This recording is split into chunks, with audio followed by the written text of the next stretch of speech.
మీ గురువుగారు మొత్తానికి మిమ్మల్ని పెళ్లి చూపుల్లో నేనే రాముడిని అన్నారు. తర్వాత ఏం జరిగింది చెప్పండి. అంతే ఆయన చెప్పారు. నేనేమో నేను సెన్సిటివ్ అని చెప్పాను. రెండోది అంతే, ఏవో మామూలుగా మాట్లాడుకున్నాం అంతే, అయిపోయింది. అప్పుడు అంతంతలా మాట్లాడుకోవడాలు లేవు కదా, ఏవో ఉత్తిన 2 ప్రశ్నలు వేస్తే ఇలాగ దైవం గురించి ఇలా చెప్పారు అని. తన పుస్తకాలు ఎక్కువ చదువుతానని, ఏమేం చదివారో అవన్నీ చెప్పారు. బాగా చదివేవారు. మా ఇంటికి వచ్చినప్పుడు కూడా ఆయన పుస్తకం చదువుకుంటూ కూర్చునేవారు. అందరితోటి కబుర్లు చెప్పి మామూలుగా లోపలికి వెళ్ళిపోయి బోల్డ్ డిసిప్లిన్ అని చెప్పుకున్నా అని చెప్పుకున్నా. కానీ ఇన్నేళ్లలో ఆయన డిసిప్లిన్కి కానీ, ఆయన టైం సెన్స్కి కానీ, లేదా ఆయన అలవాట్లకు కానీ మీకు ఎక్కడా విసుగనిపించలా? లేదు లేదు, అదంతా ఛాలెంజ్. ఆయనకి అలా ఉన్నప్పుడు మనం అలా చేసి పెట్టగలగాలి. ఈ పలానా టైంకి నేను షూటింగ్కి వెళ్తానంటారు, ఆ టైంకి అలాగే నేను ఇలా 7:50కి పూజలోంచి లేచి వస్తానంటారు. అప్పుడు వచ్చి కాఫీ తాగుతారు. కరెక్ట్గా ఆ టైంకి మనకి క్యారేజీ సిద్ధం అవ్వాలి, టిఫిన్ అవ్వాలి, అలా ఉంటుంది. ఎక్కడికైనా ప్రవచనానికి వెళ్ళేటప్పుడు కూడా తను ముందే టైం చెప్పేస్తారు. నేను ఈ టైంకి వెళ్తాను, ఈ టైంకి వస్తాను. దానివల్ల ఇబ్బంది ఏమి ఉండదు. మనం అలాగే తయారవుతాం కదా సాంగత్యంలో. మీకు ఎక్కడ ఏ విషయంలో కూడా ఆయన నుంచి ఇబ్బంది లేదు? లేదు, అలాంటి విషయంలో బాగుంటుంది నాకు ఆ డిసిప్లిన్ అదిని. సో మీ వైపు నుంచి మీ మీద కంప్లైంట్స్ ఏమైనా ఉన్నాయా ఆయనకి? ఇలా ఉంటున్నావు, అలా ఇలా కాదు, అలా ఉండాలి అని అన్న ఎప్పుడైనా చెప్పారా?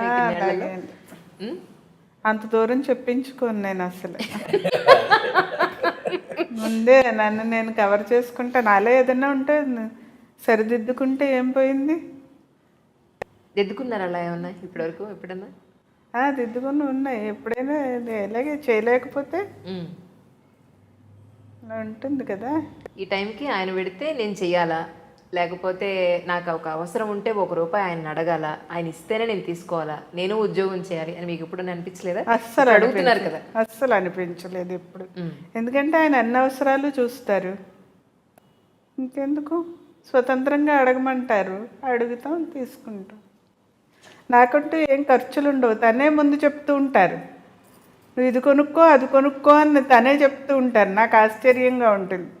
మనం ఏం తాపత్రయం పడకుండా ఈయనే చెప్పేస్తారేమిటి అనేసి అలా చెప్తూ ఉంటే మా ఫ్రెండ్స్ అది కూడా అలాగే అంటారు.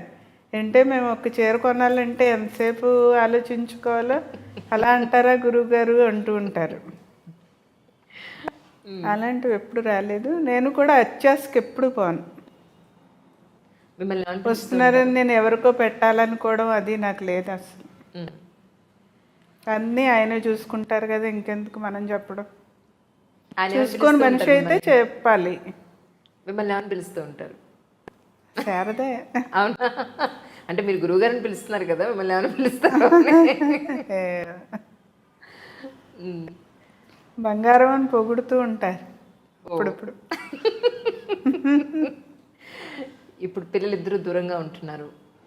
శనివారాలు వస్తాడు చిన్న అబ్బాయి, పెద్దవాడు పండగలకి అది వస్తూ ఉంటాడు.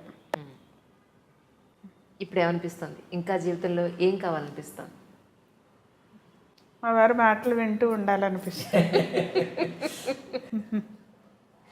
మా ఇంట్లో ఎక్కువగా అవే మాట్లాడుకుంటున్నాం. మధ్యాహ్నం కూడా భోజనాల దగ్గర ఏదో శాస్త్రీయ విజ్ఞానం గురించి చెప్తున్నారు అనమాట ఈయన. ఆ పురాణాల్లో ఉండే శాస్త్రీయ విజ్ఞానం గురించి. అసలు ఇవాళ పెందరాళ్ళే 12ంటికి భోజనం చేసి 12:30 కల్లా భోజనం పూర్తి చేసేద్దాం అనుకున్న వాళ్ళం 1:15 అయిపోయింది. 1:15 ఈ మాటలు చెప్తూ ఉంటే మర్చిపోయాం అసలు మేము షూటింగ్కి వెళ్ళాలన్న విషయం. అయ్యో, ఇంకా నేనే ఫోన్ చేసి మీకు గుర్తు చేశాను, సరిపోయింది.